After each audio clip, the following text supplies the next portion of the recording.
Bok, ne da mi se pisati blog, pa ću vam ispričati ono o čem mislim danas. Uglavnom, nedavno sam vodila razgovor sa nekim svojim prijateljima koji idu na jogu i pričali smo o tome zašto su uopće krenuli na jogu. I osim ovih nekih uobičajenih razloga tipa trebam se malo predrmati, trebam se početi nečim baviti i to, priznali su da im je nekakav krajnji cilj, ajmo ga tako nazvati, bio da nauče sve te fascinantne asane, da budu sposobni izvesti sve te pokrete i poze koje joga već može ponuditi. Naravno, vrlo slična stvar se dešava i u hupanju, barem kroz ovih 8-9 godina koliko se bavim podučavanjem plesa sa hula hoopom. Jako često se susrećem sa tim vrlo velikim ambicijama koje sam i sama imala na početku, a to je onak vidiš hrpu tih genijalnih trikova i odmah želiš sve. O tome sam naravno dosta i pisala, o tome vrlo često i pričam. I mislim, koliko god da je to normalna stvar, ta ambicija nas može odvesti u neka dva smjera. Prvi je brzopletost, malo sam prehlađena. Prvi je brzopletost, što naravno samo po sebi nije dobro, i drugi taj neki put je, ajmo reći, kvaliteta. Znači, bez obzira na to gdje ste sad na svom hoop putu, možda bi bilo dobro da onak sjedneš i razmisliš o tome što želiš kao krajnji cilj. Da li želiš naučiti puno trikova ili te trikove želiš izvoditi na kvalitetan i dobar način i s time graditi sebe i svoju hoop praksu. To je nešto što smatram dosta bitnom i dosta zanemarenom temom u hoop svijetu. Znači, što konkretno mislim? Ako se kreneš baviti sviranjem nekog instrumenta, da bi to kvalitetno mogao raditi, vjerojatno ćeš proći sate i sate solfeđa. Solfeđo ti pomaže da razumiješ glazbenu strukturu. Jednako tako ti određeni drillovi, ako se baviš pokretom, pomažu da shvatiš strukturu pokreta. Jedino ako shvatiš strukturu pokreta, možeš kvalitetno taj pokret i odraditi. Iako je u hupanju jako često, pogotovo u početku, da kad nešto uspiješ, nemaš blagog pojma kako se to desilo, svejedno kroz vrijeme moraš moći razumjeti, odnosno bilo bi dobro da razumiješ što zapravo radiš, kako bi to mogao raditi kvalitetno. Kod kvalitete je isto bitna strpljivost i to je jako, jako bitno i dosta teško izvedivo u početku, jer ima toliko toga i sve želiš odmah. Znači, ako se odlučiš raditi nešto kvalitetno, trebao bi malo postati metodičar. Na koji način? Da recimo shvatiš da svaki novi pokret koji radiš možeš razložiti na jedinice, bez hupa. Da prvo pomogneš svom mozgu da kaže mišićima što trebaju raditi na način da taj pokret izvodiš bez hupa na suho. Recimo, ako ideš raditi osmice, mahat ćeš rukom s lijeve na desnu stranu ili s desne na lijevu, kako god, ovisi s kojom rukom. Prvo iz ramena, pa samo iz lakta, pa samo iz kloba. I to će biti prva vježba, prvi drill koji ćeš ponavljati, 20, 30, 50, 1000 puta. Onda ćeš primiti hup i onda ćeš to probati sa hupom napraviti skroz polako.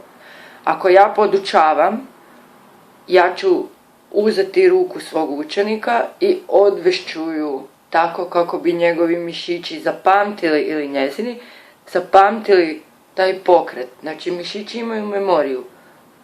Morate im dati šansu da zapamte. Pogotovo u hupanju vam se dešava to da imate pokrete koje vaše tijelo nikad prije nije radilo. Jednostavno nema potrebe u stvarnom životu da radite pokrete. trebate ići polako. Znači, ne sad, ja sad idem vrtit na ramenima, staviti hup oko ramena i hu.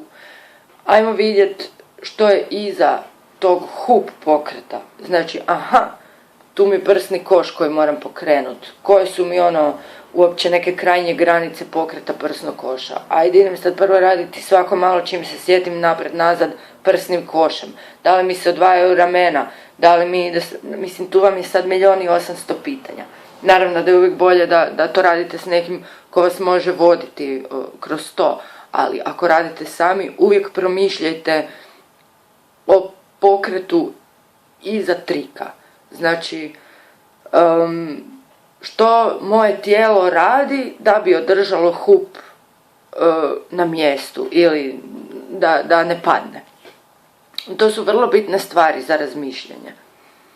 Osim te nekakve metodičnosti u učenju novih pokreta, meni je osobno vrlo bitno da razmišljaš i o svom tijelu u prostoru. Znači, da razmišljaš o pokretima svog tijela. Vrlo često se dešava i vrlo često se može vidjeti, onaj tko gleda barem, da puno ljudi koji možda i znaju kad hupaju onak milion trikova, nemaju svijest o tome gdje je njihovo tijelo u prostoru, niti što rade slobodni dijelovi tijela. Znači, ako vrtiš hup, dobro sad se baš ne vidim, ali ako vrtiš hup iznad glave, a ova ruka ti ovako visi, to ti je onak veliki minus za nekakvu estetski, jel? Ne izgleda toliko lijepo. Ako zaista želiš kvalitetno hupati, onda ćeš i u to uložiti neko vrijeme. Znači, uložit ćeš ne samo u vježbanje novih trikova, nego i u vježbanje pokreta i plesa. Bilo da ćeš se upisati na nekakav suvremeni ples, jazz, dance, balet, dvoranske plesove, bilo da ćeš ako nemaš novaca ili vremena iste te stvari učiti preko interneta. Danas stvarno onak imaš gomilu mogućnosti. Još je jedna stvar dosta bitna, a to je da kada krećete učiti sve te nove pokrete, pogotovo ako se prije ničim niste bavili, nemate razvijenu muskulaturu koja bi možda bila potrebna za neke pokrete. Tu se vrlo često može desiti da dođe do ozljeda, pogotovo ako radiš sam doma. Znači, bavi se jogom, bavi se pilatesom, radi te plesne vježbe.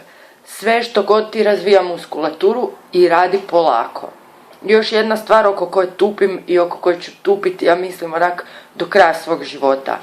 Nemojte padati na trendove. Super je raditi s malim hupom. Znam, fenomenalno je raditi s malim hupom. Ali pogotovo u početku. I pogotovo kad radite neke malo kompleksnije pokrete. Uzmite veliki hup. Ono zbog čega je to bitno je, ko prvo, bolje ćete ga osjetiti. Vaši mišići će bolje i kvalitetnije zapamtiti ako osjete gdje je hup. Prelagan hup, ko prvo, većina vas ga neće moći zavrtiti. Ko drugo, oni su jako brzi. Vi ne možete maksimalno usporiti pokret. Da bi skužio što trebaš raditi, da tvoje tijelo i tvoji mišići shvate što trebaš raditi. Nakon što si odradio te drilove na suho ili bez hupa, trebaš trik odraditi najpolakše što možeš. To vam je kao s pjevanjem. Ako ne znaš pjevati tiho, ne znaš pjevati. Ista vam je stvari i sa hupanjem. Ako ne znaš polako odraditi trik koji dozvoljava da ga se radi polako, vrlo vjerojatno ga ne znaš. Još jedna stvar kad radite te drilove, ono što postoji neko nepisano pravilo. Kada napraviš taj pokret, odnosno trik, kako ga već zvali, 10 puta za redom, onda se smatra da ga znaš. Ono što je dobra vježba, što ću vam probati napraviti poseban video, je da recimo kada vježbaš određeni pokret, trudiš se da dođeš do tih 10 odrađenih puta. Ako fulaš, vraćaš se na 1. To vam je isto jako dobra vježba. Znači, i trudiš se doći do 10. najpolakše šta možeš. Imate cijeli život za razrađivati brzinu, imate cijeli život za prijeći na manje hupove. Znači, uzmite si vremena, radite kvalitetno, nemojte brzat, stanite na loptu, probajte se suspregnut od želje za idućim stvarima. Zadajte si svaki tjedan 2 ili 3 pokreta i vježbajte samo njih. Tjedan dana onak samo njih. Ako nešto ne uspiješ, prebaci na onaj tjedan iza. Mislite na svoje tijelo, vježbajte i druge stvari i uživajte u pokretu. Uživajte u nečem lijepom što ćete stvoriti. Imate stvarno onak cijeli život, a ni on vam nije dovoljan da naučite sve hup pokrete. Znači, samo polako stići ćete tamo gdje ste naumili. I nemojte hupati samo zbog trikova. Hupajte zbog pokreta sa rekvizitom. To je ono što je najljepše. Nadam se da sam vam pomogla. Ako ne, pomogla sam sebi izbacivši ovo iz svoje glave. I ako imate kakvih pitanja, pišite nam na happyhoop@gmail.com ili ostavite komentar. Bok!